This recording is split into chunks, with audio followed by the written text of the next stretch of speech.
la serie el Génesis, Dios me habló que compartiera los primeros capítulos, el 1 y el 2 principalmente, pero basados en las palabras originales para sacar profundamente los misterios, las maravillas y los secretos escondidos del lenguaje hebreo. Y cuando comenzamos a descubrir las palabras que Dios usa para crear, por ejemplo, esta conferencia anterior, hace algunos minutos, compartimos que los animales tienen alma. ¿Cómo lo sabemos? Porque en el capítulo 1, versículo 24, cuando dice Dios, produzca la tierra seres vivientes, lo puedes ver en tu Biblia. Si trajiste la Biblia, si no trajiste la Biblia, siéntate con un cristiano. Es el colmo venir a la iglesia sin Biblia, el colmo más grande colmo no puede haber. Entonces ahí en Génesis 1:24, esa palabra seres vivientes es Nepesh Chai.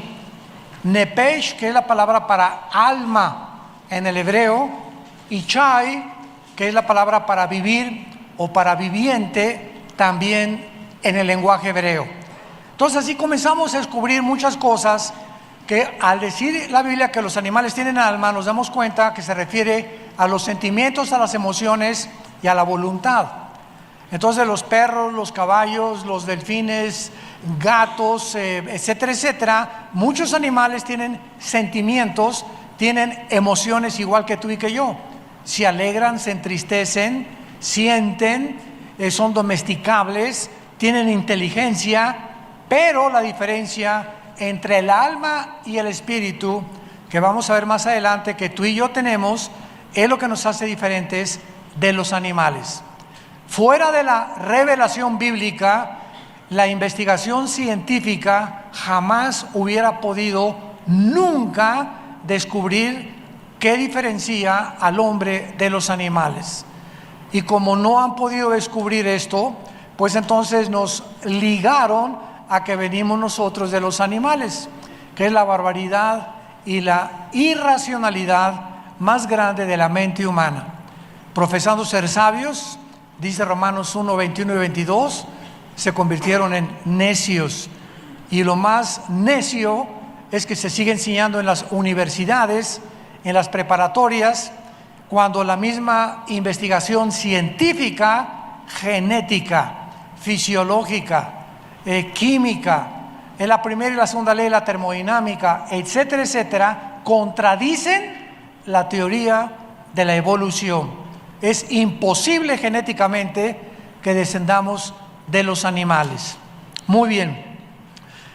Yo les recomiendo que consigan toda esta serie porque está preciosa, de veras se las recomiendo, y van ustedes a compartirla y a descubrir y enriquecer su vida para tener respuestas a tus primos, a tus hermanos, a tus maestros, a los alumnos, porque vivimos en un mundo de oscuridad. La oscuridad y las tinieblas cubren las mentes de los seres humanos. Vamos al versículo 27 en esta tarde, que es donde comenzamos, el cual en el sexto día, ya estamos en el sexto día, y dice la Biblia, y creó Dios al hombre. Crear ahí es la palabra vara, con B grande. Apúntalo ahí en tu Biblia, arriba de la palabra crear, vara, que significa en el latín ex nihilo, y que se traduce de la nada. Y la palabra vara hebrea tiene la misma connotación y la misma traducción. Vara se usa solo 3 veces en el capítulo 1 y 2 del Génesis, y es crear de materia no existente, de la nada. Y cuando ya Dios crea al ser humano de la nada, nos damos cuenta, como lo vamos a ver más adelante, que entonces Dios comienza a formar el cuerpo del ser humano, y ahí se usa la palabra asa, como suena con ese de Samuel, asa. Y después la tercera palabra es yatzar, que significa modelar o refinar o dar los últimos detalles. Y esto es importante para que sepamos cómo fuimos hechos. Qué grande diferencia hay entre nosotros y los animales, y a qué animales Dios les dio la facultad de relacionarse con nosotros, de ser amigos de nosotros, como el caballo, el delfín, el perro, que se le llama el amigo del hombre, etcétera, etcétera. Cuáles animales no son domesticables. A una vaca nunca la vas a enseñar ni echarse en reversa, de lo brutas que son. A un perrito, a un pingüino, a un elefante, los puedes enseñar y hacen cosas tremendas. A un perro ni se diga, ¿verdad? Entonces vemos la diferencia que hay de inteligencia entre unos y otros, y la forma en la que Dios los desarrolló para poder realmente rodear nuestro hábitat. Muy bien. Y creó Dios al hombre a su imagen y semejanza, y lo vimos en la clase pasada. Imagen y semejanza significa conciencia de un código moral que los animales no tienen. Los animales son guiados por instintos.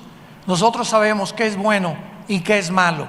No somos animales para ser guiados por nuestras pasiones.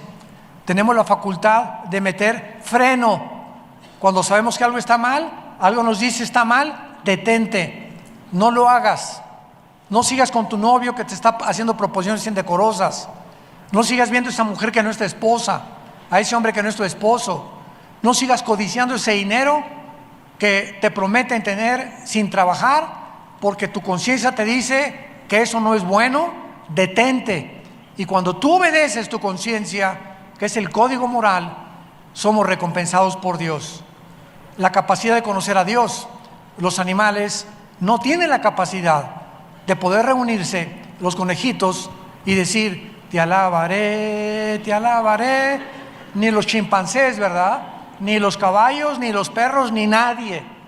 Los seres humanos tenemos esa capacidad de conectarnos con algo que trasciende. En tercer lugar, la conciencia de la eternidad.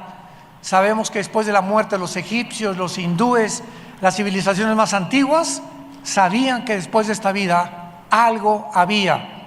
La conciencia de nuestra existencia y la tendencia de la adoración.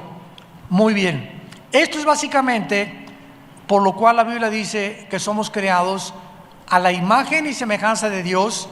Somos como copias de Dios, pero no somos iguales a Dios. Porque han habido muchas conferencias, ¿verdad?, que hemos oído donde dicen que somos dioses. Eso ya es una barbaridad. Es una mala interpretación de la Biblia. Somos iguales a Dios en que somos espíritu. Juan 4:24. Dios es espíritu, y los que le adoran, un chango no puede adorar a Dios porque los changos no tienen espíritu. Los perros, los gatos, los delfines, los caballos, los más inteligentes que tú me menciones, no tienen contacto ni tienen conciencia de la eternidad, porque no son seres espirituales, son almáticos, que significa tienen sentimientos, tienen emociones, tienen inteligencia, pero no están conectados ni tienen conciencia de un juicio, de un Dios, ni de un castigo o una recompensa eterna. Muy bien. Este versículo 27, noten ustedes que cuando Dios crea los géneros. La palabra varón en el hebreo es sacar, con Z y K. Sacar se tradujo varón. Y la palabra hembra es nekeyá, con K e Y. Nekeyá es la palabra para hombre y varón. Todos los machos, perros, canguros, pingüinos, gatos, caballos, toros, cualquier animal, ave, ser humano que tú me quieras mencionar, Dios puso el género en sus cromosomas, en su ADN. Entre el hombre y la mujer, hagamos a un lado los animales, hay más de 2.300 diferencias genéticas. Nada más con eso te lo puedo decir todo. Entonces, todos los machos y todos los varones, Dios los creó con diferentes genes y condiciones genéticas, y las mujeres tienen otras diferencias. Por eso el matrimonio, por eso los seminarios de los matrimonios que hacemos nosotros, es para explicarles que el matrimonio, no hay un matrimonio y jamás existió un matrimonio donde una mujer no haya correteado con un guarache al hombre. Hermano, tengo muchos problemas en el matrimonio. ¿Te sorprendes? ¿Qué matrimonio no tiene problemas? ¿Qué creías en el príncipe valiente y fueron felices por los siglos de los siglos? Y se casan de 18, 20, 22 años y creen que el matrimonio es Romeo y Julieta y Rambo y etcétera, etcétera. Y vienen los problemas, los choques de dos egos. Las mujeres son completamente diferentes a nosotros. Nosotros somos completamente diferentes a las mujeres. Y es una lucha continua entre dos extraterrestres. Entre un terrícola y una marciana. Perdón, mi amor, nosotros somos los marcianos. Si no, hoy en la noche duermen en el suelo. Como le quieran llamar, ¿verdad? Pero el matrimonio es eso, es un choque entre dos entidades completamente diferentes.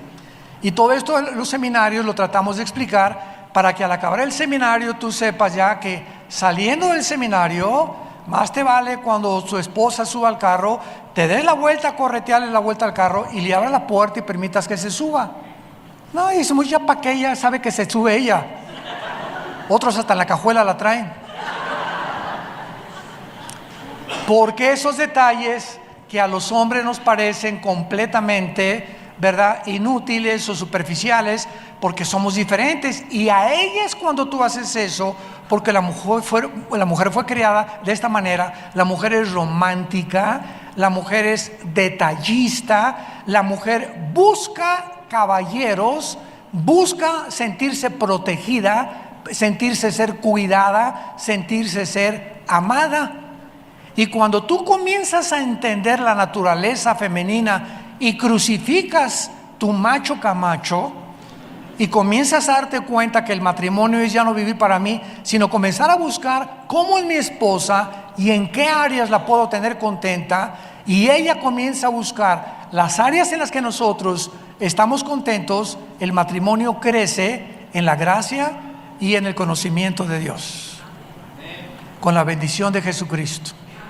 Y solo así podemos terminar. De otra manera, por eso hay tantos divorcios en el mundo entero, porque todo el mundo está esperando, como la famosa actriz del siglo XX, Elizabeth Taylor, 9 matrimonios, la chulis. 9 matrimonios. ¿Saben lo que decía cada vez que se casaba? Estoy buscando quien me haga feliz. Estoy buscando al hombre de mis sueños, fantasías. Y vivir un mundo que no existe. No existe un hombre que te va a hacer feliz. No existe una mujer que te haga feliz. La felicidad viene de arriba. Y cuando no te satisface esa persona y te sientes frustrado, ¿por qué? Porque te casaste, no para tú tratar de buscar hacer feliz a la persona, sino porque te casaste esperando siempre que la otra persona te hiciera ser feliz a ti. Y no me siento feliz contigo, me frustro y adiós nos vemos, me divorcio. ¿Cuánta inmadurez del ser humano? ¿Cuánta incomprensión de lo que es el matrimonio? Varón y hembra nos creó. Ahora, ¿para qué nos creó Dios? Varón y hembra. ¿Por qué Dios diseñó el sexo masculino y el sexo femenino? Al hombre lo diseñó con órganos genitales y con espermas y con capacidades que la mujer no tiene. La mujer la diseñó Dios con órganos femeninos especiales para que cuando se uniera al género opuesto, los dos pudieran tener semillas, tener hijos. Y cuando en una sociedad ya se olvida del matrimonio natural entre un hombre y una mujer, y comienza un hombre con un hombre y una mujer con una mujer a tratar de buscar la adopción, háganme ustedes el favor de buscar un niño, porque pues hombre con hombre no podemos encontrar, no vamos a poder reproducirnos entre nosotros dos. Es cuando nos damos cuenta que entonces estos matrimonios completamente en contra de las mismas leyes civiles y naturales, dicen que tienen derechos de adoptar, cuando ellos no tienen ningún derecho de adoptar. El que tiene derechos es el niño de tener un papá y tener una mamá. Y al adoptar un niño le están robando el derecho a tener un padre y una madre. Y que crezcan con dos papás y que crezcan con dos mamás. Eso es un salvajismo. Y usan mil y un pretextos para poder justificar eso. Pero es a la sociedad a la que hemos llegado. Y es por eso que este libro, la Biblia, tiene que darnos luz.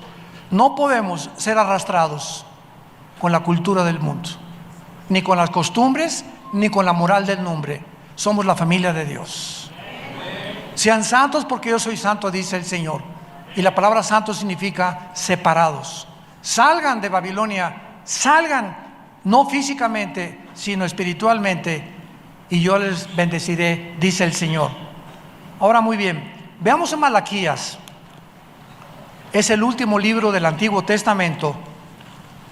¿Cómo respaldamos el propósito de Dios en el matrimonio, por lo cual el matrimonio entre un hombre y una mujer, entre un varón y una hembra, es la institución más santa, indisoluble y la única que puede mantener a la sociedad? Es el cimiento y el fundamento de las sociedades, la familia. Es la institución más sagrada por Dios. Y lo primero que Dios instituyó y estableció desde el principio de la creación, antes de las escuelas y de los gobiernos, etcétera, etcétera, fue el matrimonio. Con el propósito precisamente de darle al hombre la semilla, el esperma, la mujer la recibe. En esa semilla va toda la información genética de papá. Y en el óvulo de la mamá, en los 23 cromosomas de tu mamá, cuando su mamá se reunió con tu papá, o mi papá con mi mamá, yo recibí 23 cromosomas de mi papá y 23 de mamá, se juntaron para formar un cigote, después un blastocito, después un embrión, y ahí iba toda la información de mis abuelos varones y de toda la información de mi esposa. Y esa información que se une dentro del ser humano va concentrada en lo que se llama los genes. Ahí va encerrado en cada célula de tu cuerpo el color de tus ojos, de tu pelo, tu estatura, tu complexión, si tienes tendencia a huesos fuertes o a la gordura o a la obesidad, o flaco, etcétera, etcétera. Todo va encerrado en cosas microscópicas de un esperma de mi papá que ovuló el de mi mamá, ovuló un óvulo de mi mamá, vino la fertilización, y ahí nosotros vemos delante de Dios cómo Dios quería eso, porque Dios quiere que nos multipliquemos, pero no de la forma como lo estamos haciendo. Dice en Malaquías 2, versículo 13 en adelante. Dios en este pasaje les está hablando a los líderes de Israel. Y los líderes de Israel, como un trasfondo, habían llegado a insensibilizarse en el matrimonio como no nos imaginamos. Llegaron a volverse cínicos como muchos de los hombres actuales, donde comenzaron a engañar a su esposa, comenzaron a ser desleales con la esposa, comenzaron a vivir hipócritamente, hasta que Dios dijo basta. Y Malaquías termina el Antiguo Testamento y pasaron 400 años sin que Dios les volviera a hablar. Al primero que mandó Dios después de los 400 años fue a Juan el Bautista. Es el primer profeta del nuevo, que comienza el nuevo pacto, para comenzar a preparar el camino para Jesús que venía detrás 6 meses después, porque Juan el Bautista era 6 meses más grande cronológicamente que Jesús. Eran primos hermanos. Juan el Bautista era hijo de la prima hermana de la Virgen María. Y dice así: esta vez haréis cubrir el altar de Jehová de lágrimas. Malaquías 2:13. De llanto y de clamor, así que no miraré más a la ofrenda para aceptarla con gusto de vuestra mano. Mas dirán, ¿por qué? Ahí vemos la insensibilidad. ¿Qué hicimos? ¿Por qué, Señor? ¿Por qué estás diciendo y profetizando que vamos a llorar? ¿Qué nos va a pasar? ¿Que estamos tan mal? Vean ustedes el cinismo al que habían llegado. Espérense. Mas dirán, ¿por qué? Porque Jehová ha atestiguado entre ti y la mujer de tu juventud, contra la cual has sido desleal, siendo ella tu compañera y la mujer de tu pacto. ¿No hizo él uno, habiendo en él abundancia de espíritu? ¿Y por qué? Porque buscaba, y la palabra hebrea para descendencia es semilla. Escríbelo, es con Z en hebreo, sera. La palabra sera en el hebreo es esperma. Semilla se tradujo, descendencia o linaje. Dios buscaba, cuando te casaste con tu esposa, que tus hijos me conocieran. Quiero crear familias que conozcan a Dios. Ese es mi propósito para el matrimonio, que me conozcan, dice el Señor. Y si tú y tu esposa son corrompidos, ¿cómo pueden entonces transferirles y transmitirles a tus hijos, a esas semillas que tienen que nacer de ti, no prestados, no alquilados? El vientre no se alquila. Los niños no son sacos de arroz puestos al mejor postor. Pues una pareja de hombres quiere adoptar un niño. No son objetos para saciar un vacío emocional de cualquier persona. Son criaturas santas ante los ojos de Dios, los niños. Jesús dijo en Mateo 18, más le valiera que se amarraran una piedra en el cuello que tropezara un niño. Son santos para Dios los niños. ¿Cómo es posible que como sacos de arroz se estén manejando, o como productos del mercado, a ver con quién se los quiere llevar? Peor que los nazis en la Segunda Guerra Mundial. Dios buscaba descendencia. Guárdense pues en vuestro espíritu y no sean desleales con la mujer de tu juventud. Este pasaje me impactó hace muchos años y comencé a rascarle para ver la interpretación de lo que significa la palabra hebrea desleal. Apúntalo y escuchen lo que significa la palabra desleal, o lo que Dios nos quiere decir a los varones.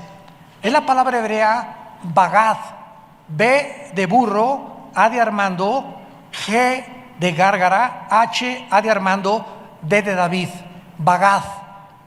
Escucha lo que significa: actuar encubiertamente, hipócritamente, fraudulentamente, secretamente, encubrir y vivir tapando nuestra verdadera personalidad, engañar a la madre de nuestros hijos. En otras palabras, cuando un varón llega con su esposa y dice te quiero, y afuera de casa tiene un amante, o ya en su pensamiento tiene otra mujer, estás actuando deslealmente con tu compañera, hipócritamente. No es tu personalidad, no es cierto lo que tú le estás diciendo, no la amas. Por conveniencia y para que te dé de cenar pizza, le dices lo que le dices o le das lo que le das, pero en el corazón, que Dios lo conoce y que no le es oculto a su espíritu, Dios sabe que el juicio tarda poco en caer sobre tu vida o sobre nuestra vida cuando somos desleales a la mujer de nuestro pacto, porque el matrimonio es un pacto, el más sagrado de todos los que Dios ha establecido. Regresamos al Génesis. Y a continuación dice la Biblia en versículo 28, después de crear hombre y mujer, aunque sabemos que hasta el capítulo 3 Dios forma a la mujer, aquí está hablando ya generalmente, dice el versículo 28, y los bendijo Dios. Y les dijo, fructificad. En otras palabras, tengan hijos. Es una bendición tener hijos. Lo vamos a ver más adelante. Fructifíquense y multiplíquense. Llenen la tierra y gobiernenla, o sojúzguenla. Y gobiernen en los peces del mar, en las aves de los cielos, en las bestias que se mueven sobre toda la tierra. Aquí podemos notar la importancia del matrimonio. Ahora, esto es muy importante. Aun cuando los hijos es un propósito de Dios para casarnos, también encontramos, por ejemplo, en Proverbios capítulo 5, en Proverbios capítulo 6, en 1 Corintios capítulo 6, etcétera, etcétera, que también el matrimonio es la forma que Dios proveyó para evitar la fornicación. 1 Corintios capítulo 7, del 13 en adelante. En otras palabras, todos nacimos con impulsos sexuales, todos, hasta los animales. Tienen el tiempo del cruce de los animales. Nosotros, a diferencia de los animales, ¿verdad? Es cuando lo sentimos, cuando los dos estamos dispuestos, pero esto es otro tema que no voy a tratar aquí. Eso lo tratamos en los seminarios de matrimonios. Pero todos nacimos con el impulso sexual. Y este impulso sexual es como el impulso de comer. Tengo ganas de comer. ¿De dónde viene este deseo de comer? Así me creó Dios. Yo, por ejemplo, particularmente, si a las 2, 3 de la tarde no como, me comienzo a enojar. Así soy como soy. No soy San Tadeo. Y mi esposa lo sabe. Y tengo que controlar eso, ¿no? Pero me pongo de mal humor. Ya a las 3, 4 de la tarde ya hasta la cabeza me duele. Bueno, es un impulso que tenemos, el de también de beber. Pero ¿qué pasa cuando ese impulso yo lo llevo al extremo? Y cuando comienzo a comer cosas prohibidas para mi edad o para tu edad, o comienzo ya a abusar de los azúcares, por refrescos y cosas grasosas, pues lo voy a tener que lamentar, porque toda decisión y toda acción tiene consecuencias. Bueno, lo mismo es con el impulso sexual. Tenemos que saber que ese impulso sexual no se puede usar fuera del matrimonio. ¿Y quién es el único que nos puede decir para qué sirve el sexo? Dios. Él es el autor del sexo. Y es precioso, maravilloso, divino, excelente, beneficioso, padre, rico.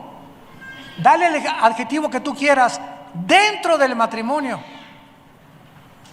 Como me dijo una vez en un seminario de matrimonio una hermana: oye, hermano, pues a mi esposo, ¿verdad? Siempre me regaña porque llego a la cama en la noche como musulmana. Y yo le dije, amén. Ay, pero ¿cómo, hermana? Pues oye, hermana, es que vamos a entender, y por eso hablamos también en el matrimonio del sexo, ¿verdad? Y entramos con tantos tabúes al matrimonio. Yo recuerdo que mi abuela materna me decía que cuando se casaron, ella en la luna de miel tuvo relaciones con mi abuelo con una crinolina, por si venía el rapto. Háganme el favor, nada más, que tontería, ¿no?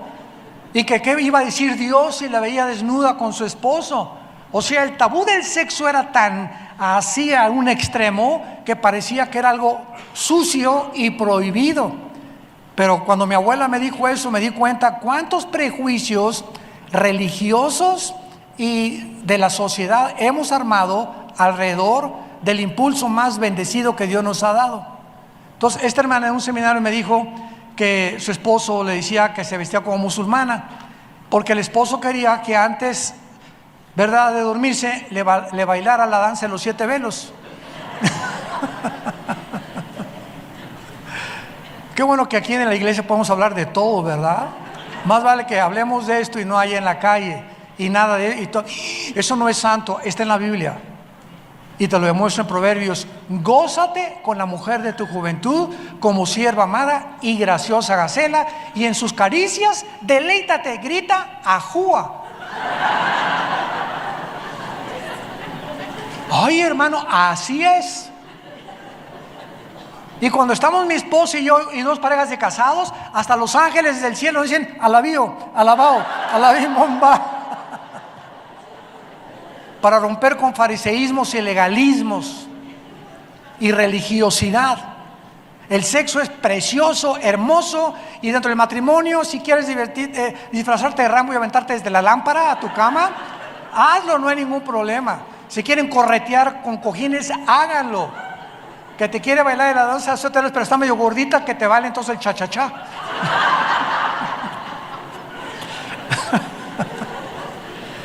Ya me mandé, ¿verdad?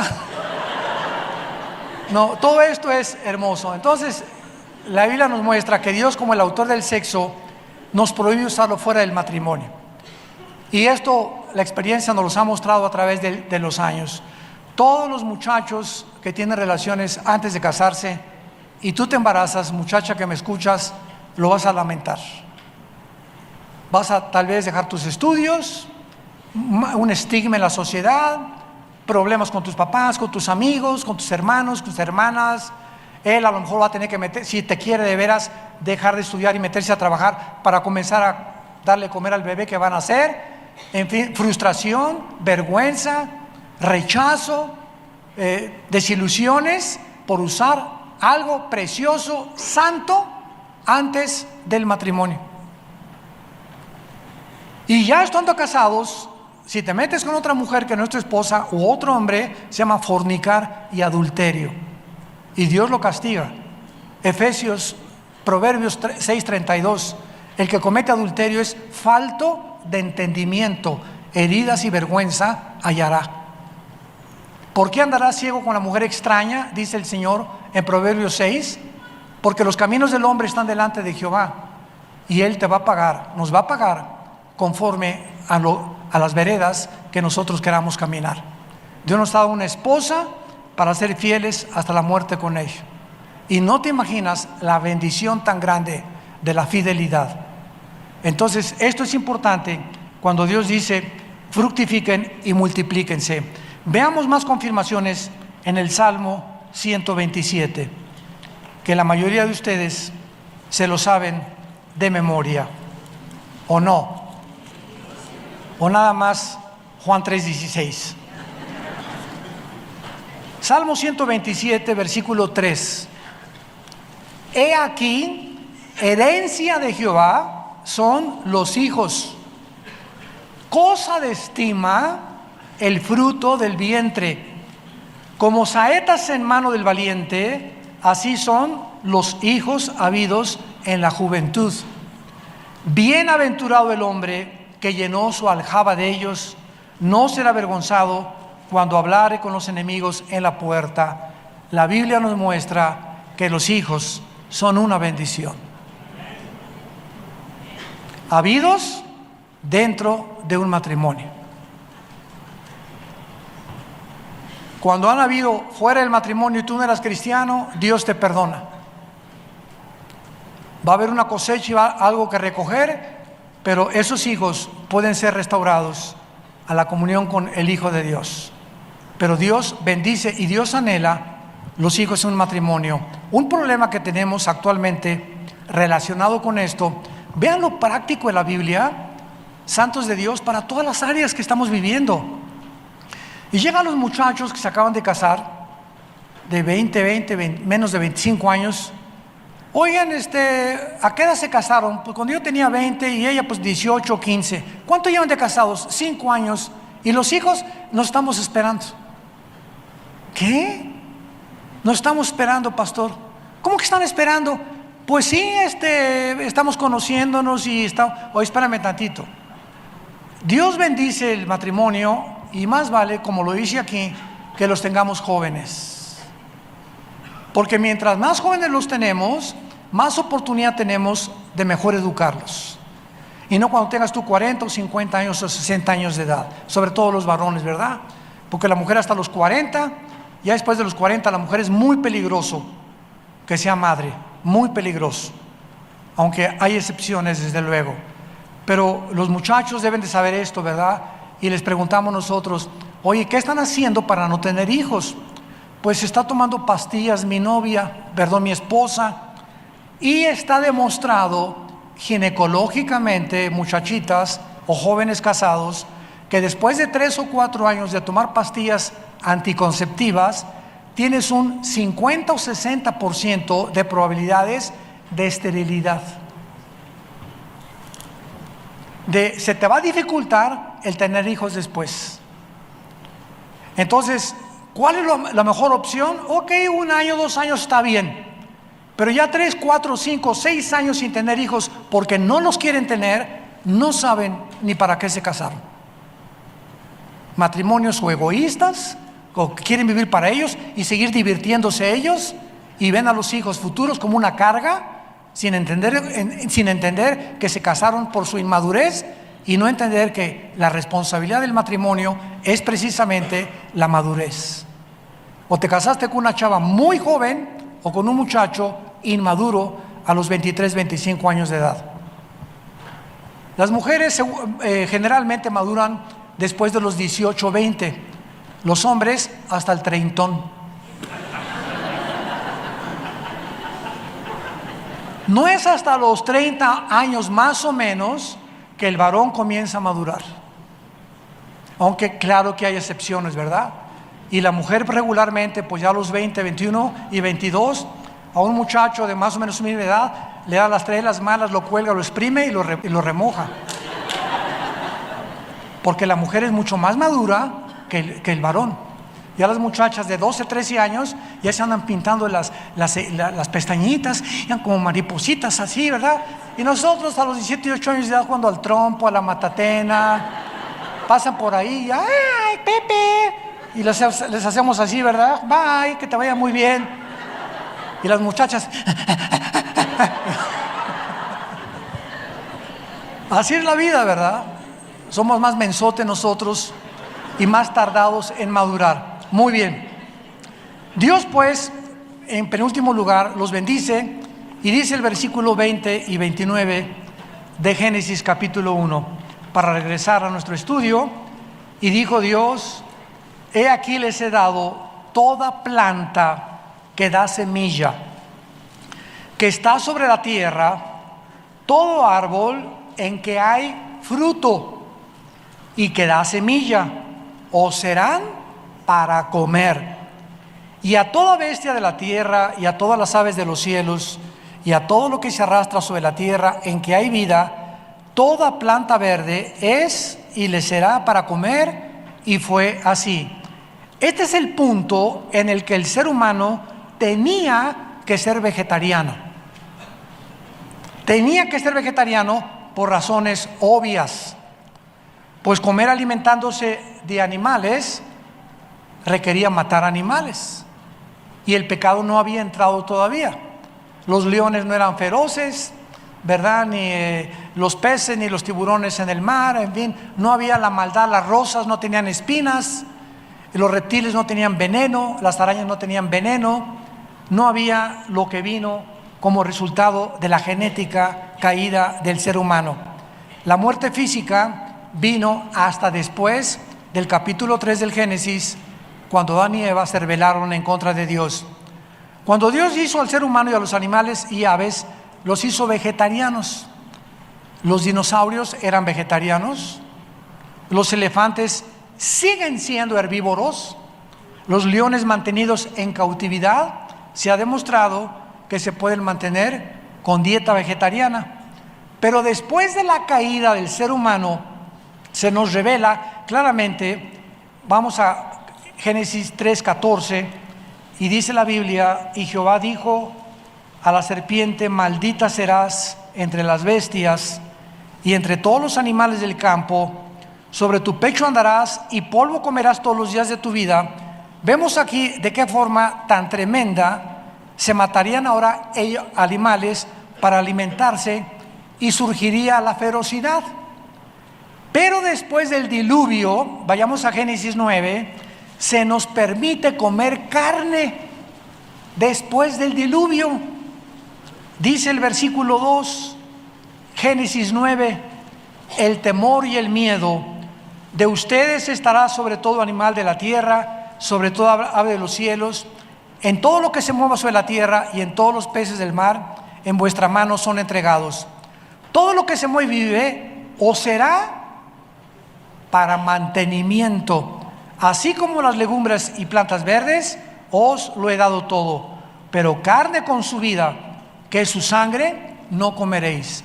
Lo único que Dios prohíbe, desde el Antiguo y hasta el Nuevo Testamento, puedes comer, hermano, que me gustan los chapulines, cómete los chapulines. Me gustan los machitos, cómetelos y después le das cuentas a Dios a ver cómo te va en la noche. Que los escamoles, o sea, podemos comer, hay hermanos que comen hasta los ojos. Se comen tacos de cerebro, tacos de buche, no sé qué tantas cosas. Se comen, bueno, en China hasta los alacranes se comen, hasta las ratas se comen en una parte también del mundo. Entonces, Dios nos permite comer todo, pero nos da una ley en Levítico 11, que es la ley de la comida, que es vigente, y en el Nuevo Testamento, aunque podemos comer de todo, no podemos comer la sangre, la famosa moronga. Qué rica es, ¿verdad? Yo dejé de comer moronga cuando me convertí y oí un mensaje sobre esto. Y en Hechos capítulo 15, lo vamos a ver la próxima clase, vamos a darnos cuenta que cuando los apóstoles se juntan para poder debatir qué se podía comer, de acuerdo a las leyes del Antiguo y del Nuevo Testamento, de todo menos la sangre. Todo nos es permitido, mas no todo nos conviene. En otras palabras, tú tienes 25, 30, 35 años de edad, pues puedes comer tus tacos al pastor 1 o 2 veces a la semana, porque no has llegado al cuarentón ni al quinto piso. Pero nosotros que hemos ya pasado un poquito el quinto piso, ¿verdad? Y vamos para el sexto piso, no podemos comer lo que comen los jóvenes, dada nuestra anatomía, nuestra digestión, nuestra edad. Los líquidos gástricos de mis intestinos no son igual cuando yo tenía 30 años.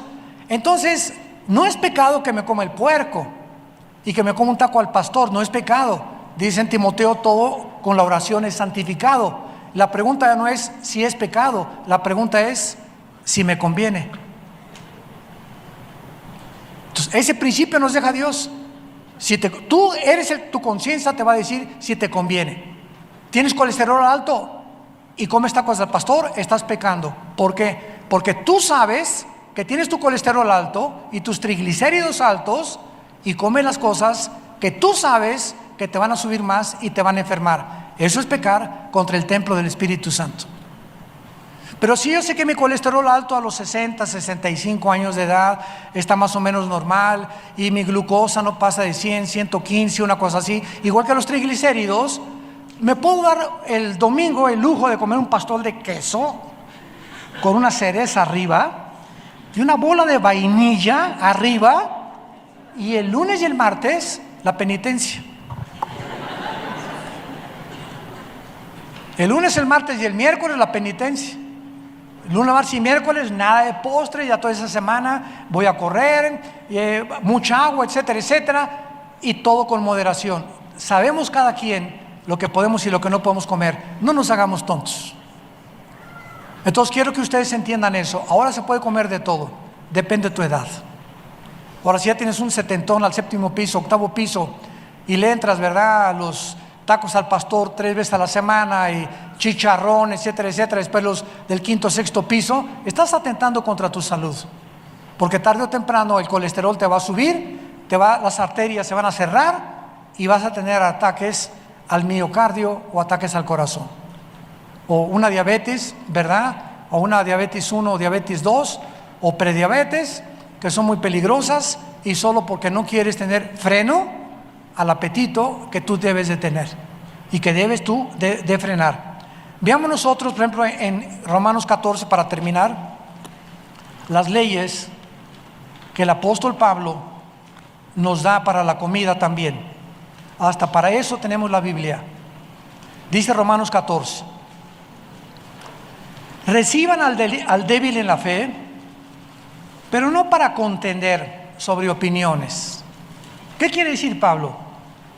Es que en la iglesia, ¿verdad?, uno cree que se ha de comer de todo. Otro que es débil es vegetariano, o como le llaman ahora, veganos, ¿no? Veganos. Esa palabra la acaban de inventar. Versículo 3: el que come no menosprecia al que no come, y el que no come no juzgue al que come, porque Dios ha recibido. ¿Tú quién eres que juzgas al criado ajeno? Para su Señor está de pie, pero estará firme porque es poderoso el Señor para hacer lo que esté firme. En otras palabras, si tú te encuentras con un vegano y tú comes carne, y el vegano te dice: pues yo puras legumbres, mira, por eso mira, ves mi color de piel y todo. O sea, si tú crees que porque eres vegetariano y así estás convencido, está bien. No critiques al que es carnívoro. Yo he encontrado a veganos que han llegado al extremo de no comer cero carne, y eso es un extremo. No hay una dieta vegetariana de puras legumbres, puras legumbres, puras legumbres. Al ratito te vas a convertir en coneja. Entonces hay que, con moderación, ¿verdad? Una vez la carne tiene proteínas que no tiene nadie, el huevo tiene unos aminoácidos impresionantes, pero ya te repito, pasando los 50, 60, pues 2 huevos a la semana está bien, pero no podemos abstenernos de muchas cosas y dedicarnos a creer que una dieta súper vegetariana es lo más saludable, y porque alguien come carne de vez en cuando ya no va a estar saludable. Porque la misma experiencia en los países como en Alaska, por ejemplo, que los esquimales comen los trozotes así de foca grasosa, y que su digestión y anatomía está diseñada de tal forma en el clima que viven y en el hábitat para poder eliminar esa grasa, nos damos cuenta que ellos no pueden ser vegetarianos como nosotros. Y si tuvieras un clima muy frío también necesitas grasas a fuerza, y las grasas son necesarias. Entonces tenemos, cada quien y cada uno de nosotros, no juzgarnos. ¿Quieres ser vegetariano? No hay ningún problema. ¿Quieres poner árbol de Navidad? Pon árbol de Navidad. Yo no puse árbol de Navidad, no me juzgues. Es que eres un babilónico. Ya se prohibió. Eso es de la ley, etcétera, etcétera. Mira, si no quieres poner árbol de Navidad, no lo pongas. Si me gustan a mí las esferitas y mi esposa cantar Jingle Bells, Noche de paz, no te metas conmigo, mi conciencia está delante de Dios. Como carne, no te metas conmigo. Que en la comida me tomo yo siempre una copa de vino, no me juzgues. Ni pases por la mesa y me digas: te vas a condenar, perdiste la salvación. O porque me tomo una cerveza con una carne al carbón, cuando Dios sabe que es una sola chela la que me tomé, y que es mejor que la Coca-Cola que tú te tomaste con la carne, 1000 veces mejor. Pero si nos ponemos en ese punto de estarnos observando y juzgando y creyendo que tenemos el juicio para determinar quién está mejor que nosotros, se nos olvida que, puestos en la balanza, somos iguales todos delante de Dios, de pecadores. Una vez alguien me dijo: ay, Armando, tú tienes pecados, ¿verdad? Y yo conozco muchos de tus pecados. Le dije: si los conocieras y te dijera los pecados que tengo escondidos, te asustarías, le dije. Entonces, no nos creamos más santos que los demás, ni mejores que los demás. Somos lo que somos por la gracia de Dios. Y cada uno de nosotros dará cuentas a Dios con nuestra conciencia. Te damos gracias, Padre, por tu palabra. Señor, necesitamos tu palabra. Necesitamos dirección en nuestras vidas todos los días. Necesitamos el conocimiento de qué es el matrimonio, el sexo, la comida, la sociedad, los gobiernos. Todo nos los has dejado en las Sagradas Escrituras, para que crezcamos en la gracia y el conocimiento de Jesucristo y podamos ser encontrados, aprobados, que usamos bien la palabra de verdad y que no escondemos, Padre, nuestra verdadera personalidad, y que somos como somos, cartas leídas por todos los hombres, transparentes, en nuestra forma de tratar a la gente, en la forma que nuestra esposa nos conoce, nuestros hijos, y que podamos ser hombres y mujeres de Dios, que es lo que el mundo necesita, más que mejores gobiernos, mejor economía, solucionar la pobreza. Lo que el mundo necesita es hombres y mujeres que den testimonio que solo Jesús nos puede cambiar. Si tú en esta tarde no tienes a Jesucristo como tu Señor, te invito a que lo invites. Él vino a pagar en la cruz por tus pecados, porque la paga del pecado es la muerte. Y te invito a que lo recibas como tu Señor y tu Salvador. Dile: Señor, perdona mis pecados. Te pido que me perdones y que entres a mi corazón como mi Señor y Salvador. En el nombre de Jesús. Amén.